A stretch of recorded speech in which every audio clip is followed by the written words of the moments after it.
The OCD and Anxiety Podcast by Robert James Coaching.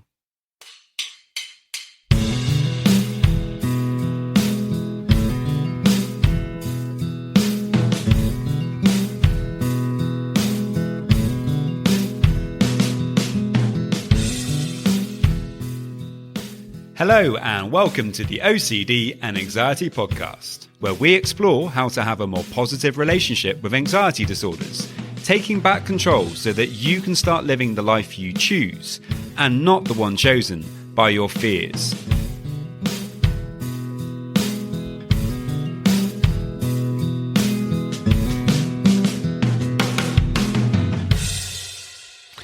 Hello and welcome to episode 400. If you've been listening to this podcast for a while, then thank you very much. And even if you've been listening to this podcast for a relatively short time, thank you very much as well. It's wonderful to be able to reach this milestone of 400 episodes.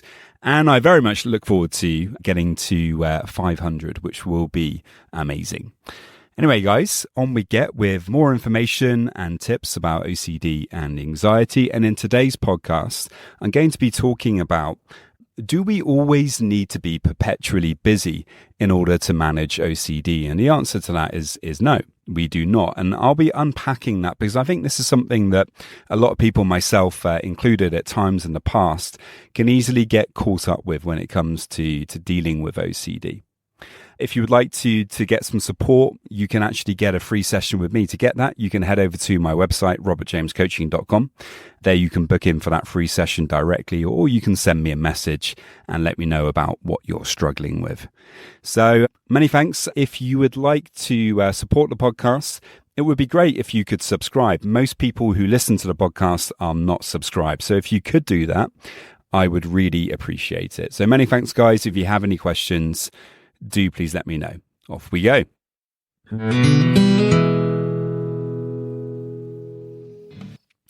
So here's a quote to get us started today, and it's by Adam J. Kurtz. Sometimes busy is shorthand for something else, in the same way that tired can mean anything from physically exhausted to extremely depressed. And I think this is a great quote to get us started today, because how often are we kind of saying that we are busy or we're keeping ourselves busy, not because actually we need to be busy all the time, just because actually, we're using it as a way for us to kind of not deal with the difficult emotions that we might be experiencing, trying to not deal with all of those annoying and frustrating thoughts that are coming up and bothering us all the time with OCD. And we're just trying to keep busy all the time as a way to kind of not allow that stuff to have any airspace, to have any time to frustrate and annoy us. And to a certain extent, it can work when you keep yourself very, very busy. It can be harder to focus on negative things. And one of the problems with this, though, is when you do stop, you can start getting fearful of stopping. And what happens when you do stop, and a lot of the time what happens is, you get an influx of the thoughts and of the difficult emotions. And so, within a few minutes, you're wanting to get busy again. And, this isn't a very balanced way to live life. And I think, when it comes to managing OCD really well, it's all about finding balance. It's so important that we find that balance. And this is why I like to focus on a kind of holistic approach to learning how to manage OCD, not just coming at it from one particular point of view, but trying to look at different approaches that help us to provide balance.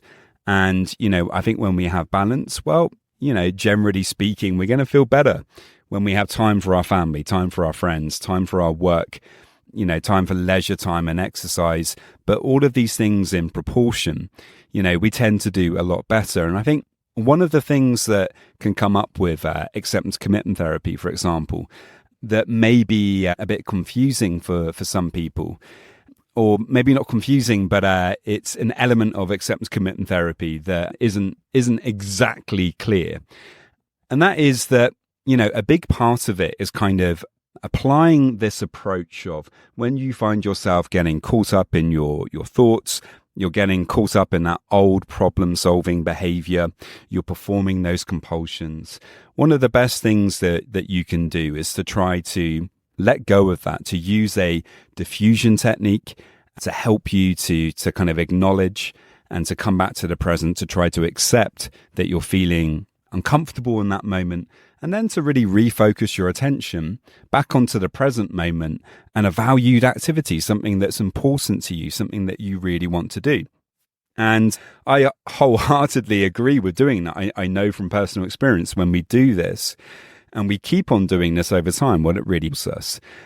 But, an argument could be made that if you're just doing that all the time, that you're going to feel like you need to be doing something all the time in order to have something to refocus on. That, if you always just have to be busy in order to manage your OCD, if you always have to have that thing that you're going to refocus your attention onto, and you're going to get up and you're going to do that thing so that you don't sit there worrying about whatever it is that you're struggling with, or so that you don't perform that compulsion, you don't check that thing or wash your hands or try to problem solve whatever it is that you're struggling with. If you can kind of let go of that and instead refocus, put all of that energy into a valued activity, and as long as you keep doing that, well, you're going to be okay. You're not going to struggle, and you're not going to perform those compulsions. But if you stop, then bad things could happen. And I think this is a trap that even with acceptance commitment therapy, people can kind of get stuck in it. And particularly if you do have OCD, because it's very easy if you have OCD to start obsessing about things and to view things in that kind of perfectionistic way. So you may already struggle with trying to do things as well as possible. And so you may really get caught up in trying to be busy all the time because you're really trying to perfect managing the OCD in this way. And I think it can hold us back. And this is why I think it's important, to focus on other strategies as well. As much as acceptance commitment therapy is very beneficial, and this is also one interpretation of acceptance commitment therapy. There is more to it than just learning how to refocus and be in the present. Part of it is also learning how to be more mindful in general, and I think that's a really important point to kind of point out. Is generally speaking, you do want to learn to refocus your attention, but it doesn't always have to be about busyness. You can learn how to refocus your attention on very gentle, more calm things, like meditation, for example, itself is really learning how to sit and do nothing. And, to be comfortable with that, despite the fact that, often it is very uncomfortable. I think this is often one of the things with meditation that people don't realize and, makes it actually quite hard, particularly for people with OCD, I think, is that, generally speaking, people with OCD are not very good at just sitting still, because we tend to get a lot of intrusive thoughts and things like that. And so when we just sit still, when we try to do something like meditation, for example, well, you might get a lot of difficult thoughts coming up. You may get very uncomfortable feelings and emotions in the body coming up.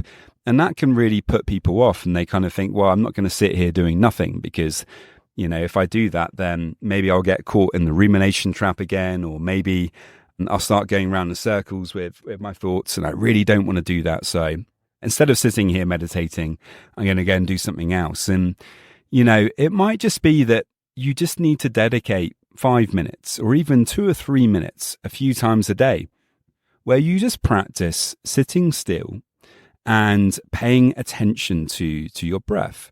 And even if it is uncomfortable for those 2 to 3 minutes, even if you're finding that you're having to bring your attention back to the present again and again and again, it doesn't matter. Actually, that's really what meditation is in my experience. It's kind of, it would be very nice if you were just sat there in a blissful state and the result was, intense relaxation from doing that short 5-minute meditation. Sometimes it can be, but a lot of the time it's not. A lot of the time you're actually just practicing kind of bringing your attention back anytime that you get distracted. And that can be a bit uncomfortable and difficult. But actually what you're doing here is you're practicing doing nothing. You're just practicing being still and being calm. And I think that's a really important thing, and a part of acceptance commitment therapy that isn't necessarily talked about as much. But ACT is actually built around, it's a combination of CBT and mindfulness, and so it's very important that we actually, when we're applying it, that we try to bring that mindful element to it. The more that we can observe what's going on with ourselves, with our thoughts, with our actions, and have that slightly more bird's eye view, that elevated perspective on ourselves, that can really help as well, where, when we're kind of being really, really busy, if we are also being mindful of that busyness, we can recognize that, okay, maybe I've just been running around doing things endlessly.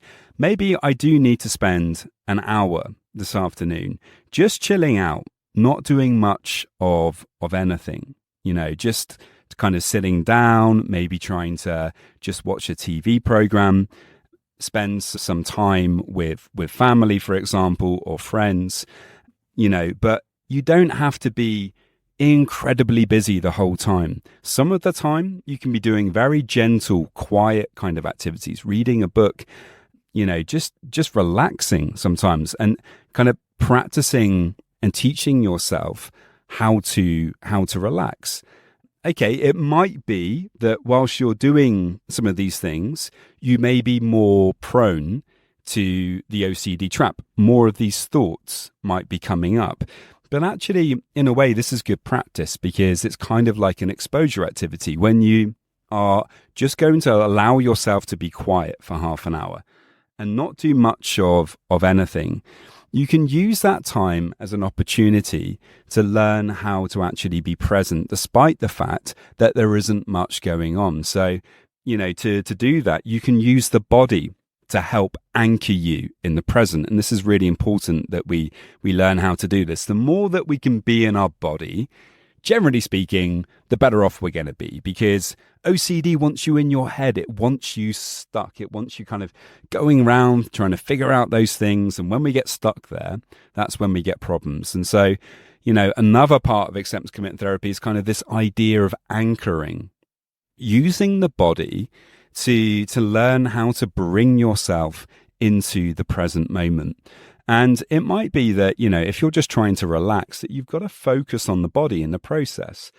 Pay attention to the feet, pay attention to the legs, pay attention to different body parts, breathe into them, for example, and, try to use the body to anchor yourself. Sometimes if I'm having a conversation with somebody and I'm noticing that my mind is kind of flittering between obsessive thoughts and half listening to that conversation, then I might try to bring my attention a bit more into the body at the same time.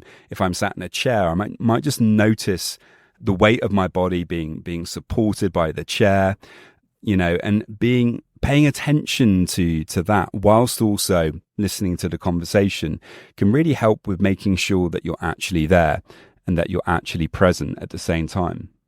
I think sometimes for people who struggle with OCD, there can be a temptation to kind of make sure that you're never on your own, that you, because then you're going to start worrying about things, or that you've always got things set in place so that you're going to be busy the whole time. Sometimes it can be the opposite. Sometimes it can be that you're looking for opportunities to be on your own so that you can ruminate and figure out your thoughts and, have that time to yourself to kind of engage in the compulsions. But both of those things are really about the same thing. It's just a way to try to manage the discomfort of the OCD and anxiety.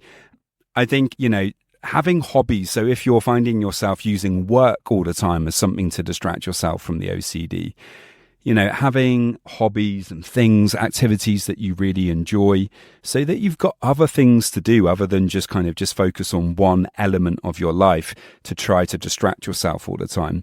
See if you can make sure that the different areas of your life are actually covered, that you're finding balance, you're doing the different things in your life that are meaningful and important to you. and you're not just focusing on one or two areas and just trying to do that all the time to distract yourself from the OCD. It may be worth kind of sitting down and just reflecting on, your family life, your friendships, your leisure time, your work life.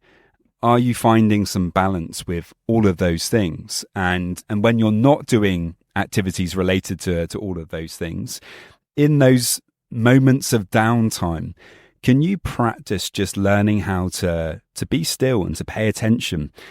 I think I talked actually not so long ago in a podcast, one activity you can try is actually when you're in a room on your own, it's just to challenge yourself, for however long that you're in that room doing nothing for. Maybe it's just 10 minutes, 10 minutes on your own. And your challenge is to remain present during those 10 minutes, not with normal meditating this time, but with using our sight. Of course, with meditation, you can use your senses in different ways. So this is a sight meditation. And what you do is you pay attention to different objects around the room.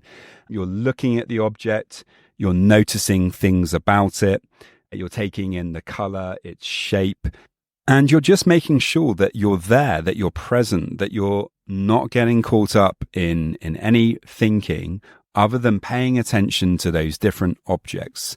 And, by doing this, you can actually make sure that you're kind of present for those 10 minutes whilst you're on your own.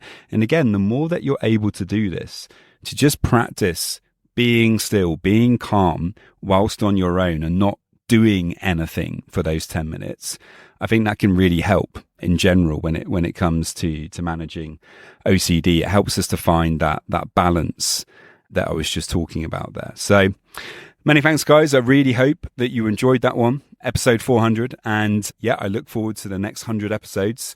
So thank you very much if you've been listening, and I really hope that you enjoyed. Just a quick reminder that if you want to get a free session, all you need to do to get that is to head over to my website, www.robertjamescoaching.com. And there you can leave me a message and we can arrange the free session. And now just a quick reminder of my disclaimer. Any information that you view on my website, Instagram page, Facebook group, or anywhere else online, or any information that you listen to on the podcast is for informational purposes only and is not intended to be a substitute for actual medical or mental health advice from a doctor, psychologist, or any other medical or mental health professional.